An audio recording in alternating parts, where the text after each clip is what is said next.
জীৱনত কেতিয়াবা বেয়া দিনৰ মুখামুখি হ'লে ইমানটো ধৈৰ্য ধৰিবা যে দিনটো বেয়া আছিল, গোটেই জীৱনটো নহয়। বেয়া সময়ত মানুহে সহায়ক এজন বিচাৰে, পৰামৰ্শ দিয়াজনক নহয়। যাৰ লগত কথা পাতোঁতেই সুখ দুগুণ আৰু দুখ আধা হৈ যায়, তেওঁৱে আপোন। এই সংসাৰত মানুহে এনেকুৱা এটা প্ৰাণী যাৰ বিষ দাঁতত নহয় কথাতহে আছে। যদি কোনোবাই তোমাক নকৰিবলৈ নাযাবলৈ হকা বাধা কৰে, তোমাৰ সৈতে সময় বিচাৰে, তোমাৰ কেয়াৰ কৰে, তেতিয়াহ'লে তুমি ভাগ্যৱান। কাৰণ ভাগ্যশালীজনেহে কেয়াৰ কৰাজন লাভ কৰে। তেওঁলোকক ভালদৰে ৰাখিবা, এবাৰ হেৰালে আকৌ কেতিয়াও নাপাবা।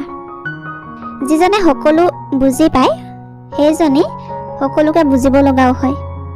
মানুহে ভাগ্যক দুখ দিয়ে, কিন্তু এইটো নাভাবে যে তাৰ বীজটোতো আমি নিজেই ৰোপণ কৰি থৈছোঁ।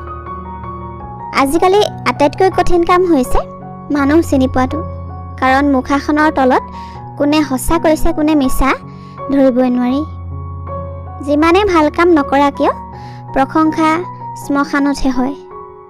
ভিৰৰ মাজত ৰৈ থাকিবলৈ বহুত সহজ, কিন্তু অকলে থিয় হ'বলৈ বহুত কঠিন আৰু সাহসৰ প্ৰয়োজন হয়। আমাৰ ভুলবোৰেই আমাৰ বাবে এজন ডাঙৰ শিক্ষক। সেইবাবে ভুলৰ পৰা কেতিয়াও ভয় নকৰিব। শুনিবলৈ শিকিলে সহ্য কৰিবলৈ শিকিবা, আৰু সহ্য কৰিবলৈ শিকিলে ভালকৈ জীয়াই থাকিবলৈ শিকি যাবা।